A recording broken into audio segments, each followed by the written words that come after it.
Hey, my friends, we will be right back to the show. But I have a question for you. Are you struggling with the impact of childhood trauma? Well, know that you're not alone. I'm here to let you know that I'm starting a brand new weekly coaching group that includes a year of life coaching, accountability, support, habit and goal setting, and more. I'm starting a waitlist for the group right now, and I'm only taking a handful of people. And I'll let you know that through this personalized coaching, we'll work together to help you understand how your childhood trauma has shaped your beliefs, behaviors, emotions, and will help you create a roadmap for healing and growth. Right now, you can schedule an absolutely free coaching session with me and get put on the wait list if you go to thinkunbroken.com. My friends, it's your time to turn your trauma into triumph, breakdowns into breakthroughs, and become the hero of your own story. And I'm here to support you in doing that. Just go to thinkunbroken.com to register for a free coaching call with me and to get put on the wait list for the brand new weekly coaching program. We'll be right back to the show. But before we do, I want to tell you about today's sponsor, factormeals.com, where if you go to factormeals.com/unbroken50 and use the code unbroken50, you can get 50% off your first order. That's factormeals.com/unbroken50. If you're like me and you are a person who is busy trying to create a life, heal, work on their health, wealth, and relationships, and not to mention deal with the day-to-days of normal life, you do not have time to be going to the grocery store and trying to figure out what you're going to cook every single day of the week. In fact, one time I did the math and I realized I was spending over 15 hours a week at the grocery store and cooking. When I added Factor, I got to use that time for myself, for my family, for my friends, for my community, and for my business. And so if you're in the place where you need some more support in the kitchen, head to factormeals.com/unbroken50 and use the code unbroken50 to get 50% off. Hey, my friends, we will be right back to the show. But I have a question for you. Are you struggling with the impact of childhood trauma? Well, know that you're not alone. I'm here to let you know that I'm starting a brand new weekly coaching group that includes a year of life coaching, accountability, support, habit and goal setting, and more. I'm starting a waitlist for the group right now, and I'm only taking a handful of people. And I'll let you know that through this personalized coaching, we'll work together to help you understand how your childhood trauma has shaped your beliefs, behaviors, emotions, and will help you create a roadmap for healing and growth. Right now, you can schedule an absolutely free coaching session with me and get put on the wait list if you go to thinkunbroken.com. My friends, it's your time to turn your trauma into triumph, breakdowns into breakthroughs, and become the hero of your own story.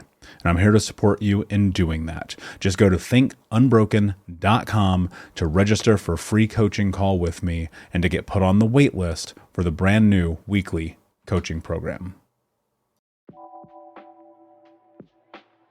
What's up, Unbroken Nation? Hello, my friends. I'm Michael Unbroken, host of the Think Unbroken podcast and founder of thinkunbroken.com. And I'm honored to be your trauma coach and mentor because I believe that everyone is capable of getting unstuck, cultivating self-love, and becoming the hero of their own story. I believe that when implemented correctly, the practical tools and education you will receive from this show will help you lead an unbroken and extraordinary life.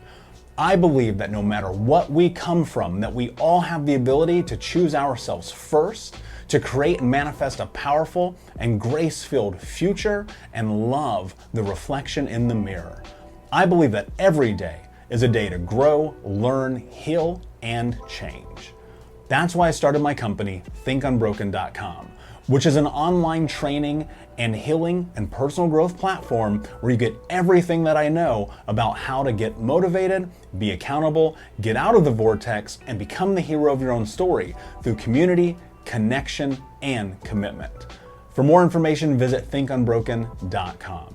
Please listen closely as you may learn just one thing that will help you be unbroken. And please share this episode with at least 3 of your friends because we all need community and connection in our healing journey.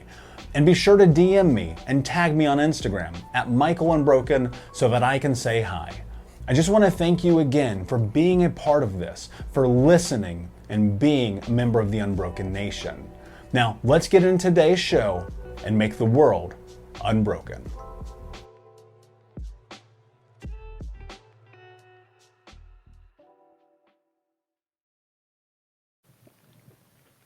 Hey, what's up, Unbroken Nation? Hope that you're doing well wherever you are in the world today. I'm very excited to be back with you with another episode of Virginia Dixon. Virginia, my friend, how are you today? What is going on in your world?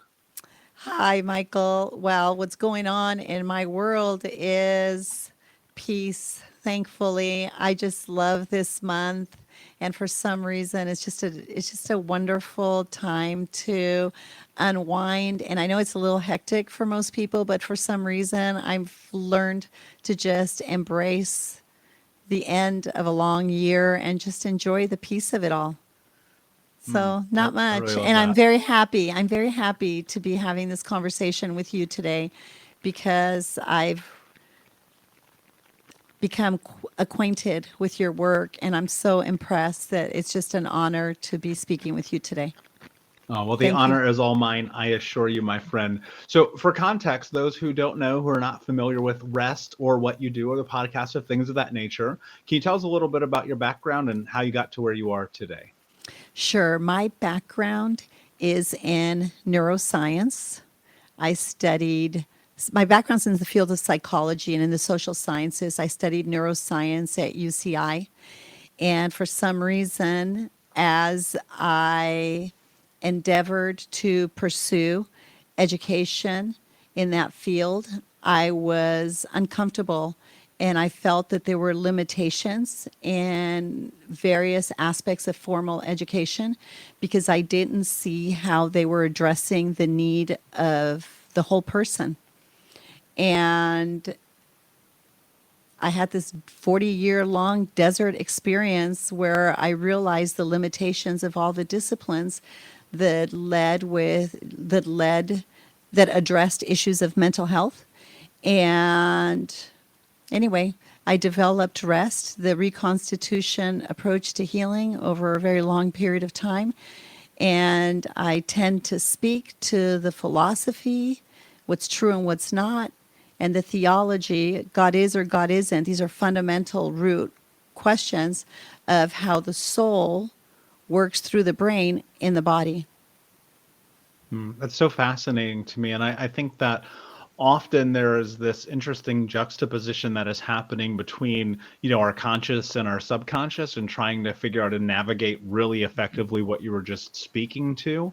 And what I'm curious about is, when you are in this process and you're looking at, wait a second, I feel like there's something missing in this conversation that has thus led you to where you are now. Was there something particular that caught your attention where you're like, wait a second, this doesn't feel copacetic, or we're missing the boat somewhere? Like, where does that really come from? Mental health is the number one health crisis we're facing in America today. And I feel like formal education and certainly the medical field and the professional field has had control of the narrative for 50, 60 some years. And I think, how is it possible that we're using all the resources available and this is the number one health crisis we're facing in America today? Something's missing. And I think that's what I found so compelling about your story. We're not, we're, there's all these specialists, right? And all these fields, but we're not addressing the whole individual. We're not taking an integrative, functional approach to this dilemma. And I know this conversation's been going on in medicine, integrative medicine and allopathic medicine, and these big conversations have been going on for a long time, but I don't think we have any more time to waste. And I think this is why I was so excited about the conversation I'm having with you. Your whole narrative here that about unbroken, right? How rest is instrumental in thinking about what's unbroken. And I think it's understanding the power that the individual has to step into wholeness, which is really the basis of your whole story. And so just the whole narrative, your whole life story falls in line with what I believe is instrumental to expand the conversation beyond conventional methods. And that is that we've got to access resources that we've dismissed. And that is the voice of what's sacred with, and the hunger. How about this? It's what the hunger within every human soul to live and to be free and to step into wholeness. And I think that's what brought me to this place, seeing the limitations in the resources that we've had available to us for the last 40, 50 years. Everything's been so segregated that there isn't a holistic approach to appeal to the needs, to address, I should say, the needs that we're facing. And R.E.S.T, the reconstitution approach to healing, is a method that really addresses the philosophy and the theology of how the soul works through the brain in the body, psychoneuroimmunology. And I think I just invite people into this space to have a conversation really of how to address what's fragmented in them, what's broken in them. And I've never, for example, Michael, just by way of example, I've never met an addict that did not, a person struggling with addictions, I should say, that does not have a broken heart and a shattered soul. Never. I've never. It's a matter of fact, the people that struggle with addictions in the family are generally the ones that have the most tender hearts. And there was no way to displace the combustion of feelings and emotions and things that drown them. And so this is what really compelled me to step in to this pilgrimage of finding solutions that are more integrative, that address every facet of a person. For example, really right? Beautiful. Well, we are a soul, a spirit, this quantum field of energy, and there's so much written about that. And you and I talked in our last segment about all the resources available to our listening audience and to us about, let's say, quantum physics, about this energy field, call it whatever you want, this spiritual realm, right, that speaks to laws of nature. But these in this quantum field of energy, we talk about that in the context of the spirit here at R.E.S.T quite a bit, but how it works through the soul. It's directed and regulated, right? Good, bad, darkness, light, truth, lies. I don't know. Some people talk about it in the context of demons and angels and demons, God, Satan. It doesn't matter. There's this quantum field of energy that manifests, and according to the counsel of the will of the soul of a man, mind, heart, will, conscience, feelings, we decide what we access.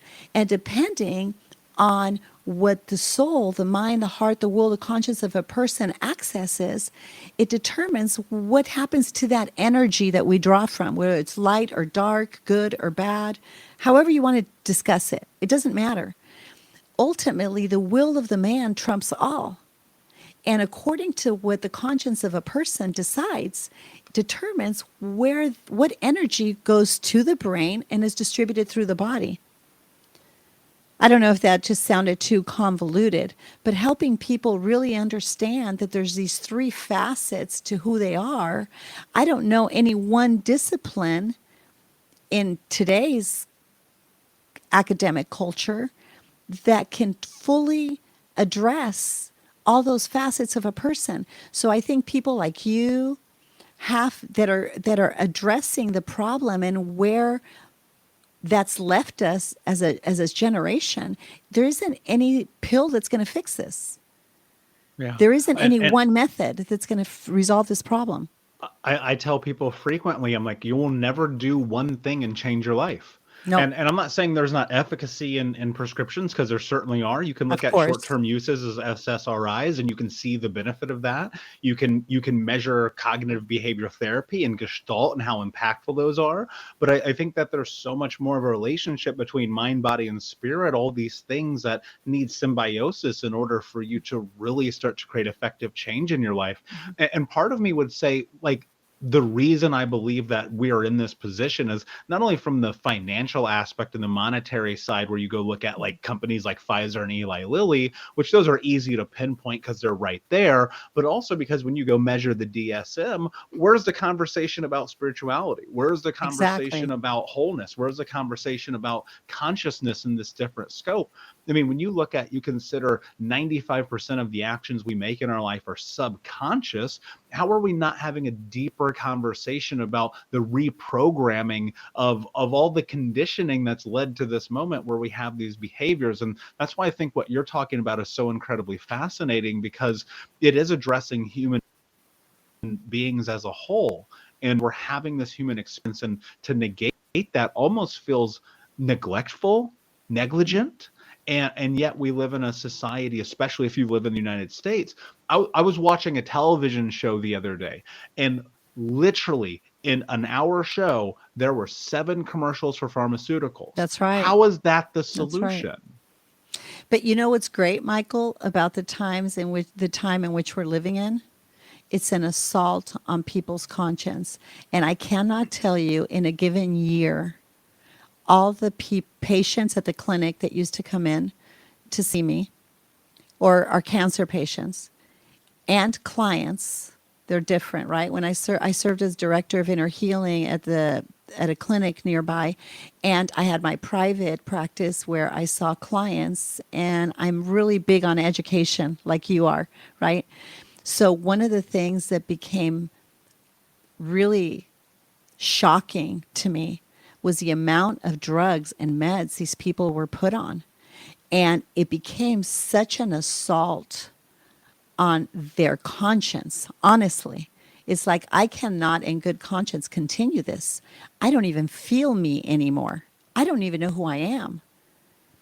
I'm afraid to go see another doctor because they're going to prescribe another thing to resolve the consequence of the last 7 things I was given.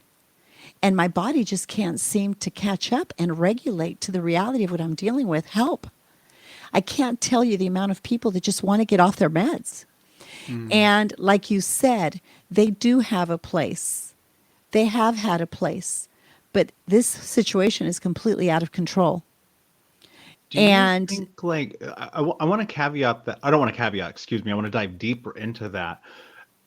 Do you think that there's a level of that in which, you know, you find someone who is deep within pharmaceutical because the doctor said this is what you're supposed to do? Perfect example. My grandmother in her 50s into her 60s, she was on literally 30 different medications. yeah, And part of me wonders, is that just based in these lies we tell ourselves because we've allowed the world 100%. to determine who it is that we are and what we're supposed to do to take care of ourselves? Well, listen to what you just said, right? You're 100% spot on. And by the way, I'm not here to slam anybody or any institution. I'm here to call people into this place of rest, as you well know, so they can engage all of their constituents, their spirit, their soul, their body, and reason to the condition reason about the condition they find themselves in. 100%. There is so much confusion and chaos and dis-ease about what the best standard of care is. But at the end of the day, I tell clients and patients and people all the time, the standard of care must ultimately be determined by that quiet, still voice that is saying something is not right here. The fact that you're coming here with a bag full of 12 to 25 remedies, not remedies, excuse me, medications, and saying, I am not okay. It's a matter of fact, I feel depressed, I feel more anxious, I'm suicidal, or I feel empty, like there's a vacuum in my soul. Well, what are your thoughts? What do you think you should do? Can you help me triage? Can you help me figure out how to get my life back? And it's an incredible journey to embark on with people because, yes, they can get their life back. And by the way, many times the therapists that call or the psychiatrists or psychologists that call me, I want to work in collaboration with them, not against them. And I will tell you, many, many times I get calls from psychologists and psychiatrists that ask me, how can you and I work together to help them accomplish their goals? So I think there is an awakening taking place. And I do think there are amazing doctors that are seeing the scope of the problem and the severity of the problem, and they're wanting to help their patients. So I think it's an incredible opportunity we have to work in collaboration with one another. If you need help with pain or anxiety, let me tell you about one of my favorite tools. It's NW Recovery CBD oil. You may know that, and I've mentioned this before, I have chronic pain and massive anxiety, and CBD oil has been such a profound tool in my journey. Recently, NW Recovery came out with their key lime flavored CBD oil that is non-psychotropic. It is non-psychoactive. And for a person like me who has a panic attack, if I touch THC, this is the perfect combination of delicious key lime and CBD, something I literally do not leave home without. For more information, you can go to nw-recovery.com and use the keyword unbroken to save 20% on your first order. Again, go to nw-recovery.com, keyword unbroken, and have CBD change your life. Yeah, I've noticed that's happening as well. And it feels like for a period of time, it was kind of, for lack of a better way to phrase it, just people at battle with each other. My way is the right way. And I was thought to myself one time, I was in the doctor, I was dealing with an intestinal issue. And it was like, this doctor's telling me conflicting information, the other one. And it dawned on me that people are trying to be right. They're not trying to accomplish the goal. And I think that's one of the really interesting things, because you have these patients, these clients, these people who are just, they feel buried. You know, they feel like they're just dead inside because they have all of these people whose values are not in alignment, and thus, you know, they're succumbing to ideologies that maybe are not actually right for them, but they don't really understand who they are, right? One of the things I think is important, and not necessarily just whether or not it's in therapy or prescription drugs or anything, but life in general, is like trying to understand your core values when it comes to healing. Yes. Because I think healing is all of these three elements that you talk about. How does one understand, you know, what it is that they know and what they're trying to understand about who they are and their core values? It's a great question. There's three stories that I believe we're always trying to negotiate. And this is what I've observed from working with patients, specifically cancer patients. There's three stories we're always trying to negotiate. And that's that story that of design, right? Laws of nature, things that are self-evident and speak to our natural affections. There's this story that says something inside of me wants to live, right? And we have an anatomy that bears witness of that. And then there's a story that we tell ourselves from our experiences in our soul, our mind, our heart, our will, our conscience, our feelings. There's that narrative we're always trying to negotiate. And then there's a story that we carry in our DNA. Our stories don't begin at home. They begin in the home of the home of the home of our parents' parents' parents. So 3-4 generations deep. There's a work of recall healing and Dr. Hammer from German New Medicine, expounded upon by Dr. Gilbert Renaud, recall healing, that really speaks in powerful ways to that. So there's a story of our very constitution, substantiated and well explained by laws of nature, things that are self-evident again and speak to our natural affection. There's the stories we tell ourselves from our experiences and the ideas and the thoughts that we got from our families of origin and our experiences. By the way, starting from conception, right? And in the womb and our first formative years of life and throughout. and then the stories of our anatomies. And I think reconciling those three stories is where we find incredible freedom. For example, with you, Michael, something in you knew intuitively that, I don't know, this isn't right. So you used all kinds of means and methods, right, and resources to silence that, to mitigate that, to reconcile that. And they weren't productive. So at some point, you decided, you know what, this is not for me. So I'm going to just bring an end to it all. And somehow, as Providence would have it, you weren't successful in that attempt. Call it whatever you want, divine intervention, chance, accident. I think it's because look what you're doing now. I think it was divine intervention personally. But then you have the reality of the heritage that you bring to bear and the legitimate experiences that are in your tissue. The issues are always in the tissue, right? Tissues, and that are very real. And the disparity between this hunger of your soul, this thing of what's happening in my life, right? That you're negotiating through these experiences you have, and the trauma that you're bringing in from these generational patterns, right? The disparity between those things is where we find the anatomy of disease and addictions and all these things. So what happened at some point, you reached bottom. And I love how you address that and you talk about the reaching rock bottom. That rock bottom is really a beautiful and wonderful and great place to be.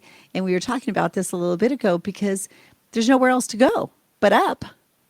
If you can just accept that, hey, this is rock bottom for me, whatever that is for you, individual, or for a listening audience, if you can recognize, hey, there's only one other place I can go from here, and that's up, right? Because I can't get any lower than this.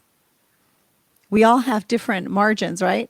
But then you begin to decide, you begin to choose, you begin to dig, you begin to learn, you begin to turn every stone, you begin to reach out.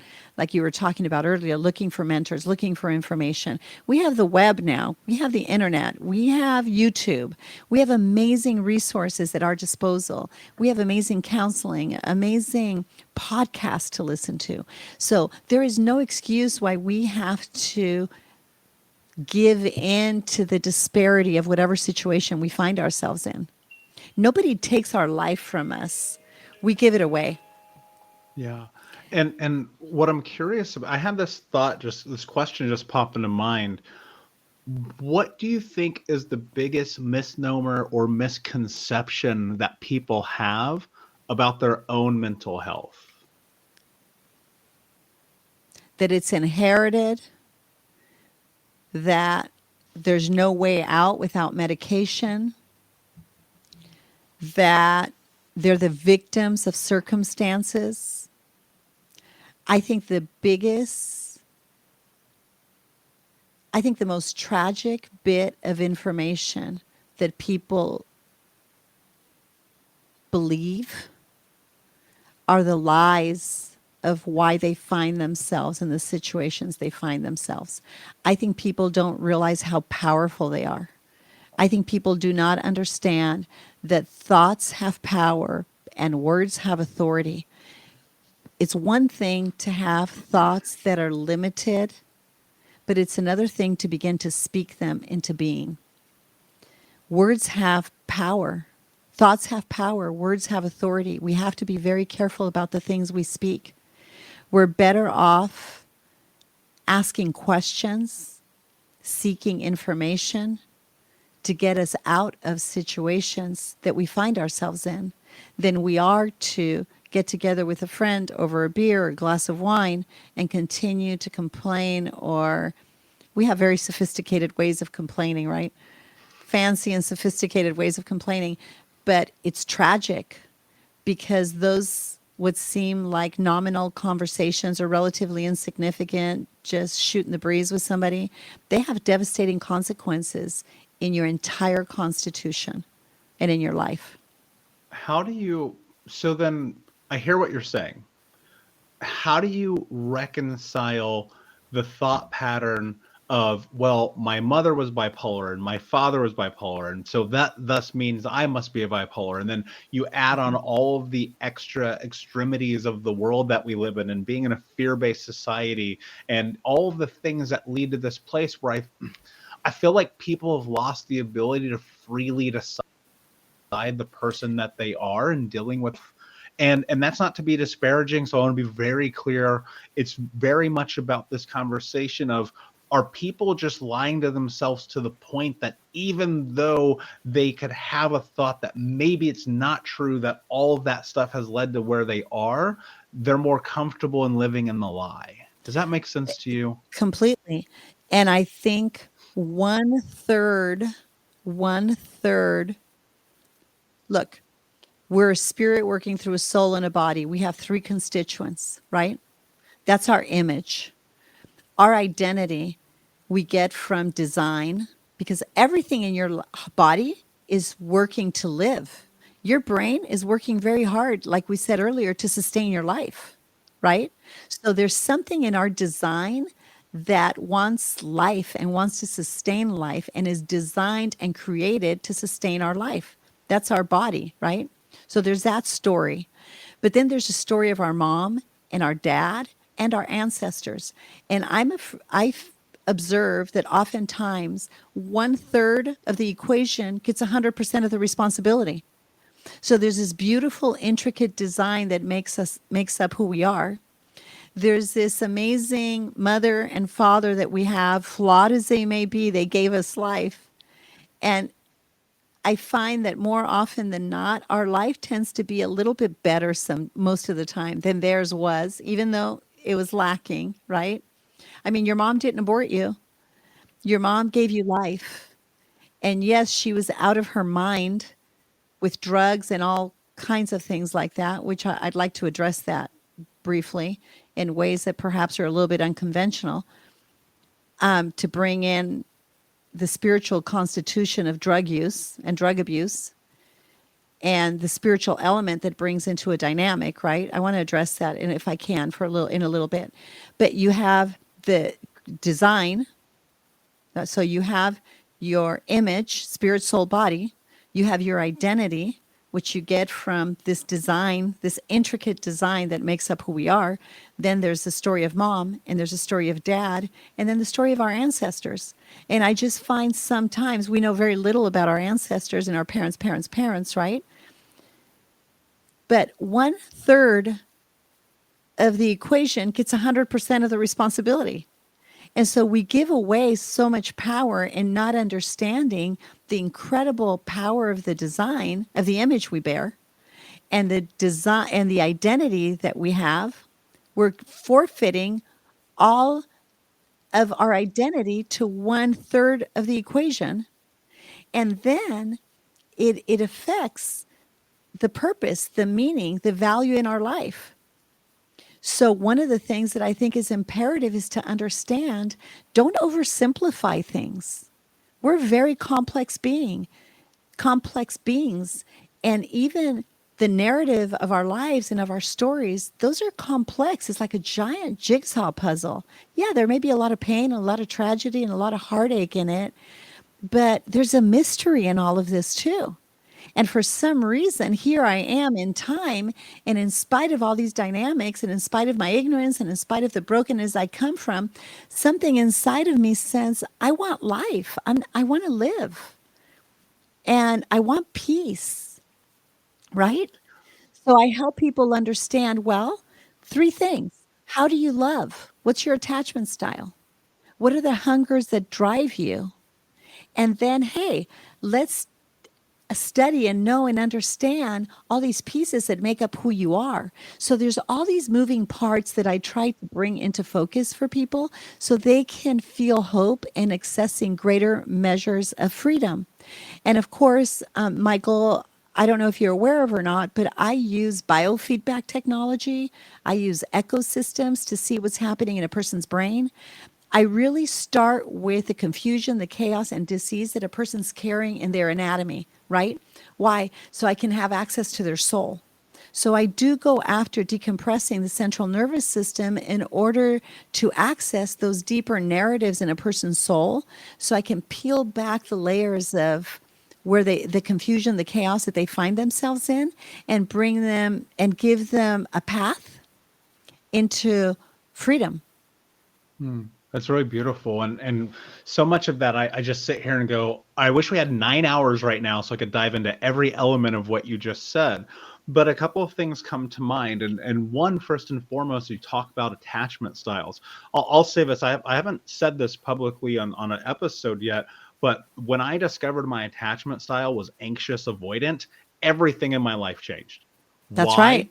Because I believe entirely and vehemently that the number one thing that you can do as a trauma survivor is learn. That's why education is everything to me. And so if you don't know the attachment styles, like, I think it's profound. I think you're going to discover more about yourself. And look, That's right. I'm not necessarily like, let's go label every single element about who we are as a human being. But in order to get to where you want to go, you have to understand how you got to where you are. And all of those experiences, they do help shape and form you to an extent until you get to the point where you start to bring awareness to them. You make meaning of those experiences. And then you decide, like, is this on my shelf or is this on the trash can? Like, do I need this? Does it bring me value or is it taking from me? And I spent a long time trying to figure out, like, why do I sabotage relationships? Why do I tear down everything around me when it's going well? You know, all of that, because to me, it's like causation and correlation. You need to have the framework and understanding of how you got to where you are. I would love if briefly you would be willing to just go call it high level around attachment styles, just I'd because love I know there are to. people listening who have never heard Okay, those two words before. great. I'd love to. If you put your hand up, Michael, this is the easiest way. I teach this to teenagers. I teach this to children.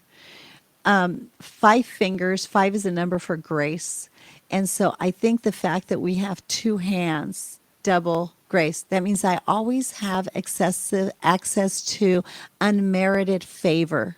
The universe gives me unmerited favor by the fact I have these 2 beautiful hands. So I explain a lot of complex things that I have to simplify for people with the hands. Attachment is one of them. The thumb and the index finger, you can see that the index finger overpowers the thumb, right? This is what a chaotic home looks like. In your home, as in my home, I'm the daughter of immigrants, right? So we immigrated to America. And with that comes a lot of chaos. There's a lot of attachment issues that come with that, right? It's painful to leave your country and come to America, for example, or to come to another country. So those homes tend to be chaotic. Generally, in a chaotic home, there's a measure of, there's addictions, there's abuse, or there's a sense that life is dangerous, emotionally, physically, or spiritually dangerous and unpredictable. And usually a child is the victim of circumstances, right? In your case, it was physical and emotional and a very serious abuse. And in mine, I was a victim of political circumstances, and that's why we left my country, right? But there's still this sense of hopelessness, helplessness that comes with it. And this index finger represents somebody had to be in control of those circumstances. But the child feels like they don't have a voice, okay? So these homes tend to have a measure of danger. And by the way, everything I'm going to talk about is in a spectrum of 1 to 10. Then you have your middle finger. And that's a child that grows up in a place where there's been abandonment, right? And they're hypervigilant. So this is the vacillator. So the 5 attachment styles so far that I've mentioned is the victim, the thumb, the index finger is the controller, addictive homes, generally very chaotic or a measure of chaos in a spectrum. The middle finger is a child who has been abandoned. They're hypervigilant because they don't know what to expect from their environment and their situations, their circumstances. So they're hypervigilant. I see a lot of borderline personalities and bipolar personalities, and I see this attachment style that shows itself up with that diagnosis. Why? Because there's high highs, there's low lows, and it's usually predicted The behavior is usually predicted and dominated by the behavior and the circumstances outside of them. They don't know how to behave or how to act. They don't know what they feel or what they're going to act until they determine and take the pulse of what's going on around them. The ring finger, like wedding finger, right? That's a pleaser. A pleaser generally grew up in a home where a parent or two were hypervigilant and critical. When a parent is hypervigilant, they tend to be critical because they have high levels of anxiety. So the child wants to please to minimize anxiety. Okay?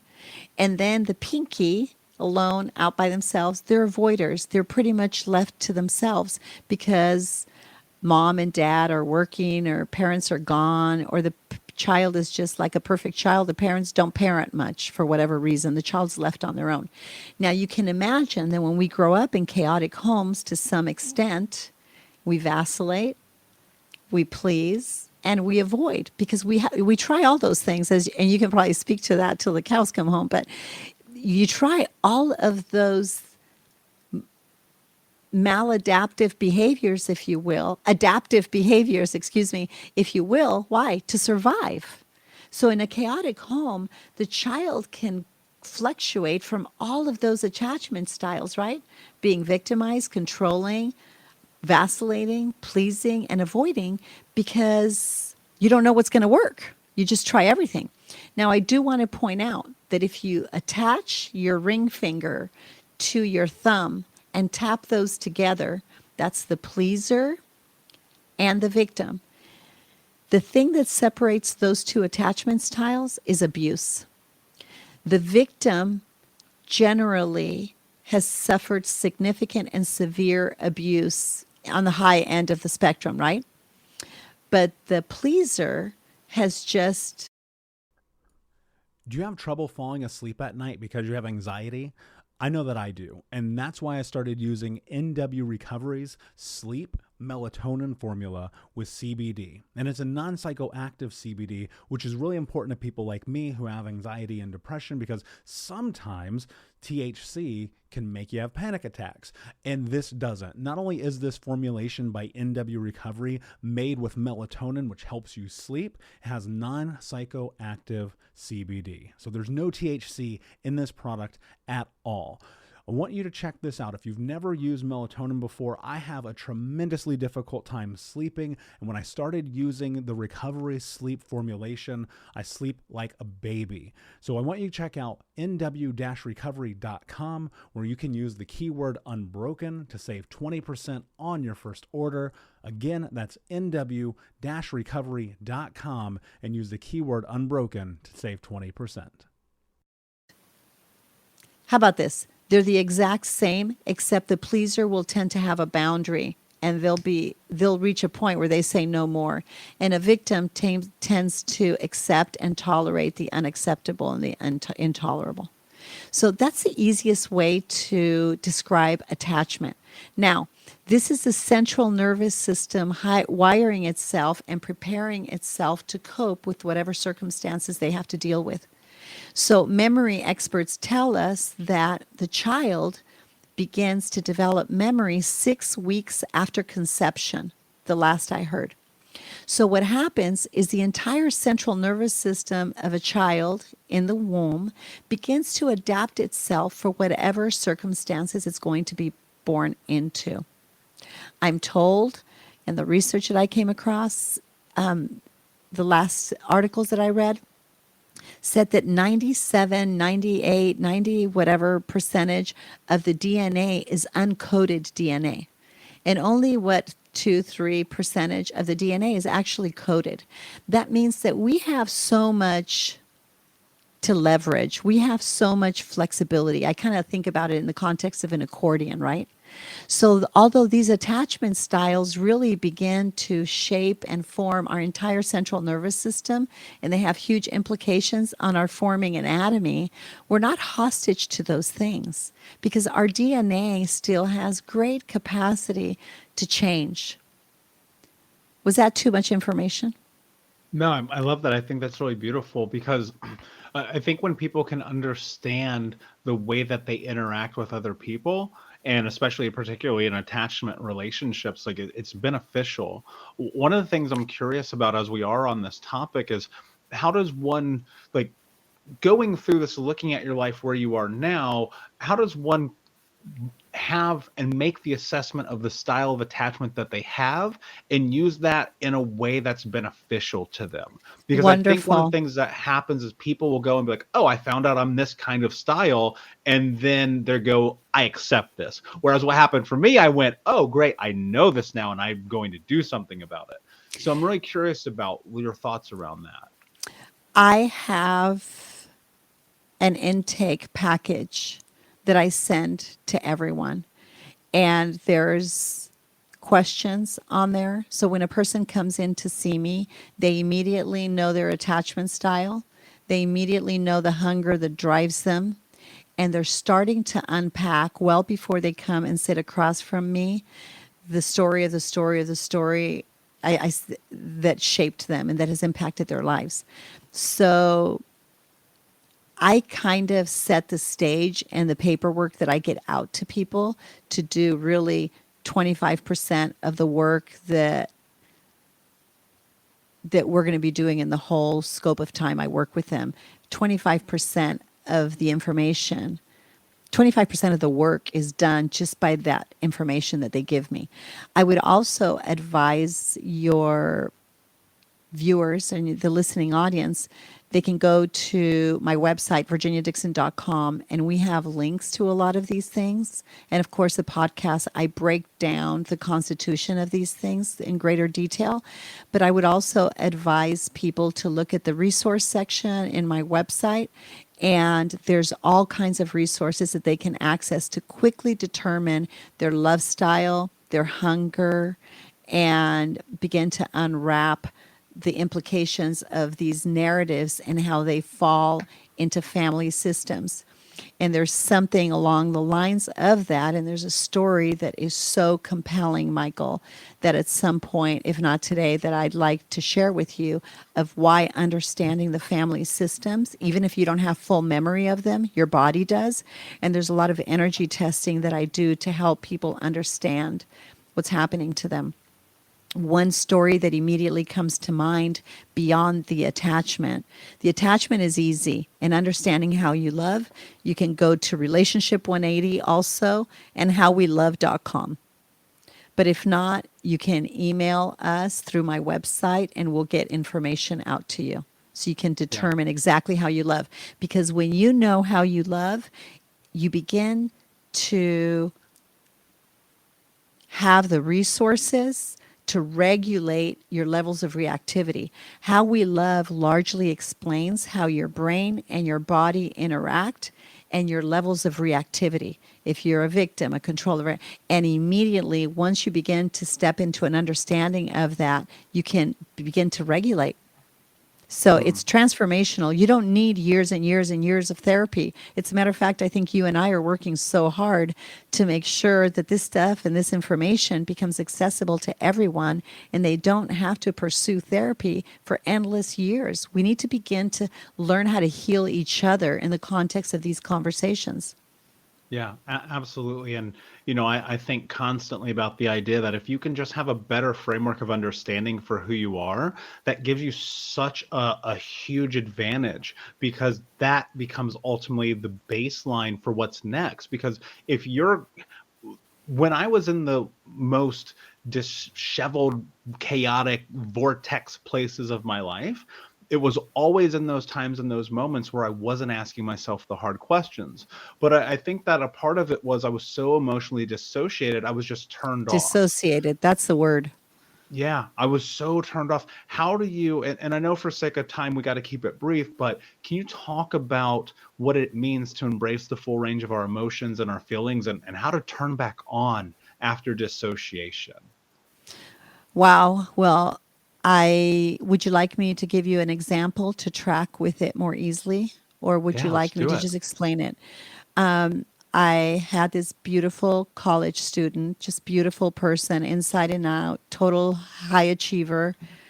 Her brother had passed away from recreational drug use and was instantly killed and actually burned to death.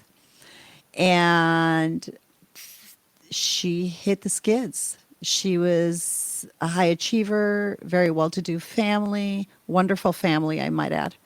And the first time I encountered her was through Zoom, and I could tell there was a real disconnect. So I knew there was trauma that I was dealing with beyond the loss of her brother. And sure enough, such was the case. And she came in to see me. And she's been one of the toughest people I've ever worked with. She literally sat across from me and just stared at me pretty much. And she did not have words. She could not find words. So I already know there's trauma, there's dissociation. And as I began to hook her up to some biofeedback technology that I have, I can see that her body is carrying one story, and the few things that are coming out of her mouth are completely diametrically opposed. And when I ran protocols on her, I could see that she was in an incredible agitated state. And sure enough, as we began to peel back the layers, come to find out, she had been molested at a young age by a cousin, 8 years old. She was molested by a 17, 18-year-old boy. And that's simple enough to some extent, but there was something beyond the reach of resources that I had that were like a wall standing between me and her. And sure enough, we peeled back the layers. I did a brain scan on her. We did R.E.S.T, which is an acoustic mirroring system. And it's all the brain regulating itself and bringing itself into a state of balance, harmony, and coherence. So we did everything you can possibly imagine. And we broke down some amazing barriers, but I could tell that here's the body, here's her soul, and here's her spirit somewhere. And everything I did was bringing things closer, but something was just not right. And one day I'll never forget her leaving my office and saying, "I'm living my best life." And this was such an incredible feat that we'd accomplished in just a very short period of time.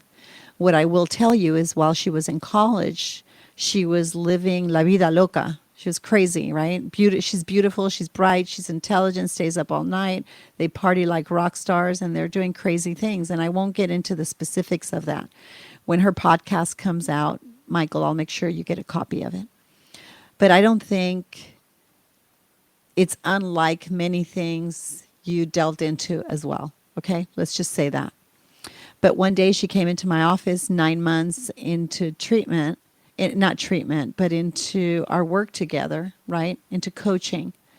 And something was just very wrong. And I can tell this girl's sleeping and she's not resting, which made no sense because we had read that her brain came into balance and it was regulated after several sessions of R.E.S.T. So there was something that just was not right. And don't ask me why, but I just asked her she said, something's happening in the middle of the night and I can't put my finger on it, but something is very wrong with what I'm experiencing. And for some reason, I asked her to describe exactly what she observed happening in the middle of the night. And basically, it had to do with her dog growling and bizarre sounds, and just this bizarre stuff was happening in the middle of the night. And I'm thinking, okay, this may be the wall I'm running into. So I asked her to stand up. And this is what I wanted to say. Don't ask me why. But I asked her if she could please turn around and if I could lift her shirt. And I did. And she had like a claw mark, like a human claw mark going through the back of her shirt. And of course, she's trembling and shaking. And I asked her if she felt like something was suppressing her to the bed, if she felt like she couldn't breathe. And I went on to ask all these other things, and she starts kind of shaking and saying, "I'm terrified to basically step into my home. Something's wrong." And this is not a part of my work or a part of our work that people often want to speak about. But in fact, when you talk about dissociation, of course, the dissociation happened very, very young, and throughout other things and activities that she endeavored to engage in, right? She chose to engage in up until the age of 21, 22 years old, where she's seeing me. Nevertheless, I could see that she'd slip into these dissociative states, but we were dealing with a lot of that. But I knew that something bizarre was starting to happen beyond anything I'd ever seen. So I invited her to, that night she couldn't go home, and we have a retreat center where I do independent work with executives and with certain people. And that night, sure enough, in the middle of the night, we began to experience bizarre things. And I began to observe her while she slept, and it was horrific. And just suffice it to say that I have 15 names of things that I never wanted to be familiar with or associate with in any way. And I didn't know what those things were. But she began to speak in other voices and other things. And sure enough, here's a part of mental health that isn't very popular and we don't want to talk about. But when we expose ourselves to certain things by virtue of sins of omission or commission, whatever you want to call it, right? The spiritual realm is a very real part of these dissociative states. Not always, and that's not where I start, but it's certainly where some of these situations take me. And so with her, that's the most severe case I've had of people that really had opened themselves up to dark things in the spiritual realm, and we had to negotiate them and deal with them. And now she's great and incredible, and she works with me because she's uniquely qualified to address issues of the spirit, the soul, the body, and now she's one of our technicians here. But those are parts of dissociative states that aren't very often spoken of because you have to delve into things that people don't want to talk about. Yeah, But and all I I can think tell you is those names led me to 15 different kinds of demonic entities that drug use and crazy living and raves and things like that she'd opened herself up to. And so I've had to delve into that beyond, I think, what I ever wanted to know or understand or address. But it's real. yeah. Yeah, it's absolutely fascinating to me what happens when our subconscious takes over, and it's Totally. absolutely fascinating to me. I wish we had more time. It's fascinating to me because what I always think about is we understand that 95% of this is subconscious. And so what That's right. really happens when you go to sleep? I want to go into this more with you. I cannot wait to have you back on. But for the sake Yeah. of time, my friend, I'd like to ask you my last question. And that Yes. question is, what does it mean to you to be unbroken? To step into freedom and wholeness, to understand the function of liberty and negotiating issues of the soul, the mind, the heart, the will, the conscience, in order to live free.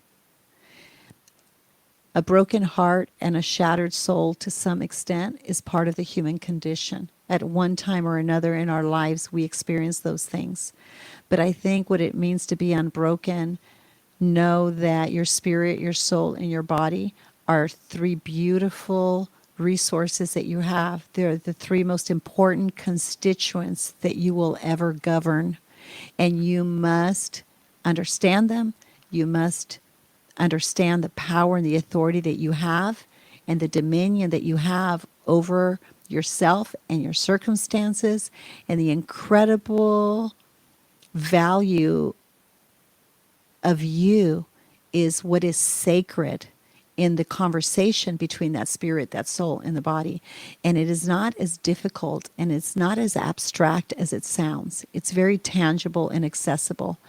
And I hope that we have an opportunity, Michael, this is the first time we've spoken, but I hope we have other opportunities to delve deeper into what those things, those constituents are and how they work together. Yeah, and I believe we will. And thank you so much for being here. I greatly appreciate it. This has been an amazing conversation. Unbroken Nation, thank you so much for listening. Please like, subscribe, comment, share, tell a friend. And until next time, my friends, be unbroken. I'll see. Unbroken Nation, hope that you just got a tremendous amount of value from today's episode. I want to know what you think. Please do me a favor and review, rate, and share the episode with 3 friends on social media today. It would mean the world if you did, because ultimately at the end of the day, creating community and connection is how we heal generational trauma in the world. And I need your help to do that, Unbroken Nation. So if you're on iTunes or Spotify or wherever you are, please like, comment, share, review. I want to know not only what you like about the show, but how I can make the show better, how I can make this further about helping you on your healing journey. So do me a favor, and when you do, shoot me a screenshot of you making the review to my DM at Michael Unbroken on Instagram so that I can have a conversation with you, say hi, and more importantly, so I can share it with the Unbroken Nation. Thank you so much, my friend. Hey, my friends, we will be right back to the show, but I have a question for you. Are you struggling with the impact of childhood trauma? Well, know that you're not alone. I'm here to let you know that I'm starting a brand new weekly coaching group that includes a year of live coaching, accountability, support, habit and goal setting, and more. I'm starting a waitlist for the group right now, and I'm only taking a handful of people. And I'll let you know that through this personalized coaching, we'll work together to help you understand how your childhood trauma has shaped your beliefs, behaviors, emotions, and will help you create a roadmap for healing and growth. Right now, you can schedule an absolutely free coaching session with me and get put on the wait list if you go to thinkunbroken.com. My friends, it's your time to turn your trauma into triumph, breakdowns into breakthroughs, and become the hero of your own story. And I'm here to support you in doing that. Just go to thinkunbroken.com to register for a free coaching call with me and to get put on the wait list for the brand new weekly coaching program.